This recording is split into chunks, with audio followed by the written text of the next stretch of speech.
Hi everyone, I hope you guys are doing well.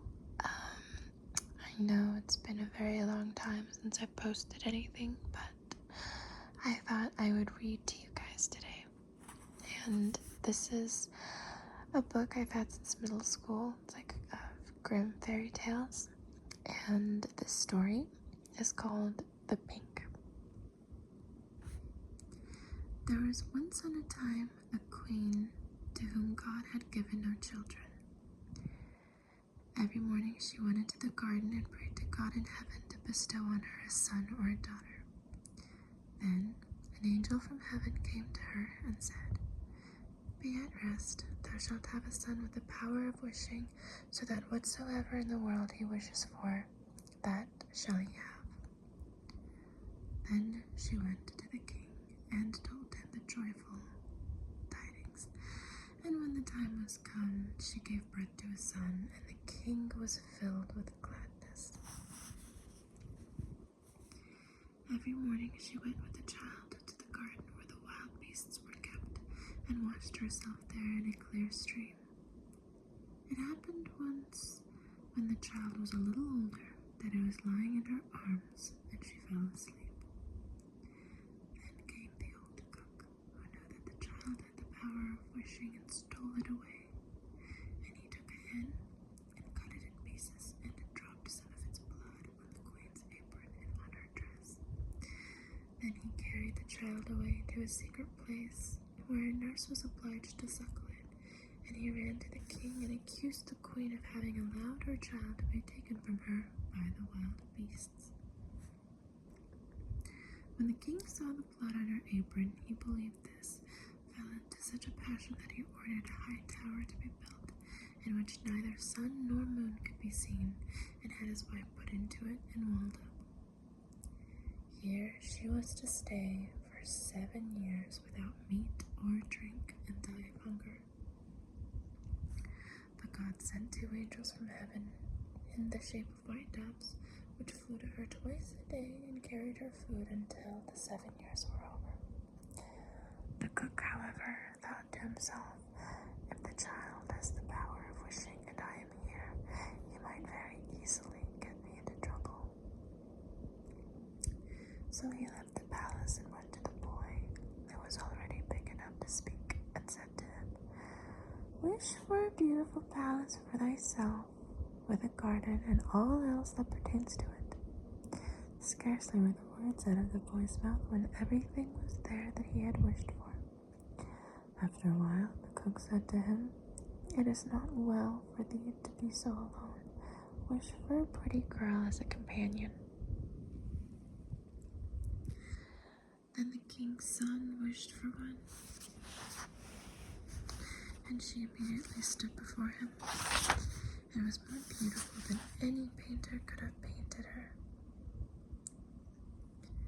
The two played together and loved each other with all their hearts, and the old cook went out hunting like a nobleman. The thought, however, occurred to him that the king's son might someday wish to be with his father, and thus bring him into great peril. So he went out and took the maiden aside and said, "Tonight, when the boy is asleep, go to his bed and plunge this knife into his heart, and bring me his heart and tongue, and if thou dost not do it, thou shalt lose thy life." Thereupon he went away, and when he returned the next day, she had not done it, and said, "Why should I shed the blood of an innocent boy who has never harmed anyone?" The cook once more said, "If thou dost not do it, it shall cost thee thy own life." When he had gone away, she had a little hind brought to her, and ordered her to be killed, and took her heart and tongue, and laid them on a plate. And when she saw the old man coming, she said to the boy, "Lie down in thy bed, and draw the clothes over thee." Then the wicked wretch came in and said, "Where are the boy's heart and tongue?" The girl arranged the plate to him, but the king's son drew off the quilt and said, "Thou old sinner, why didst thou want to kill me? Now will I pronounce thy sentence. Thou shalt become become a black poodle and have a gold collar at thy neck, and shall eat burning coals till the flames burst forth from thy throat. Oh, wow. And when he had spoken these words, the old man was changed into a poodle dog and had a gold collar around his neck, and the cooks were ordered to bring up some live coals, and these he ate until the flames broke forth from his throat. The king's son remained there a short while longer, and he thought of his mother and wondered if she were still alive. At length he said to the maiden, I will go home to thy own country. If thou wilt go with me, I will provide for thee. Ah, she replied, the way is so long, and what shall I do in a strange land where I am unknown? As she did not seem willing, and as they could not be parted from each other, he wished that she might be changed into a beautiful pink, and took her with him. Then he went away to his own country, and the poodle had to run after him.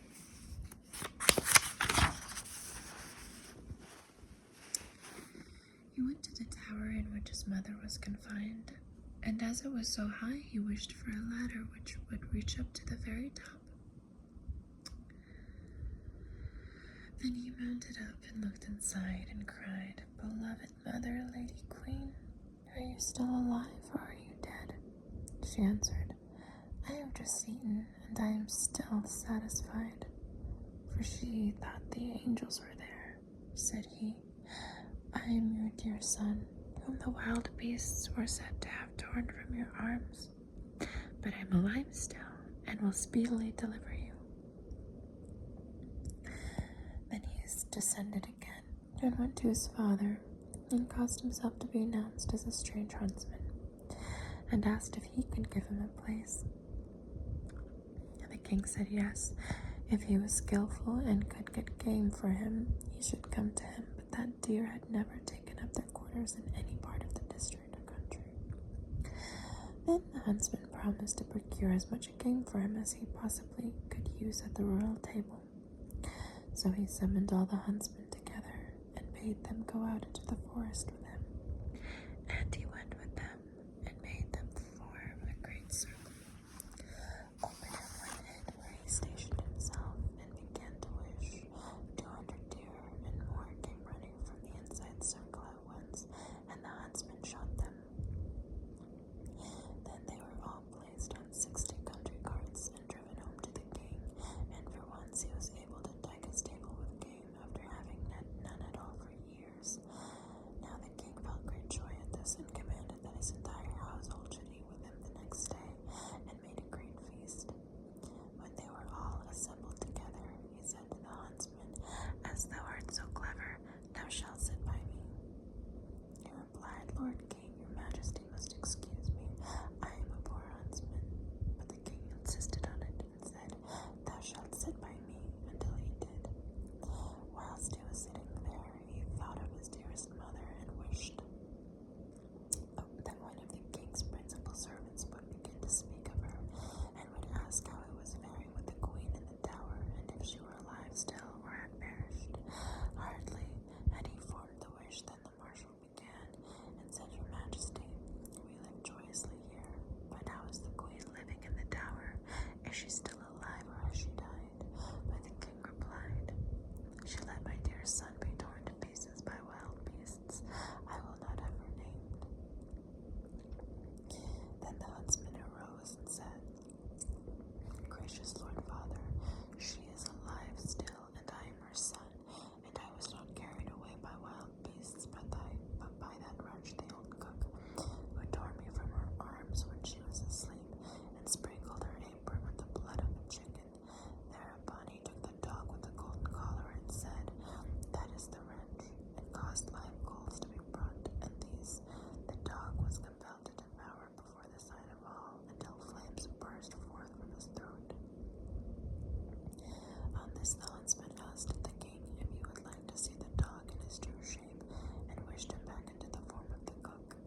there you have it, everyone.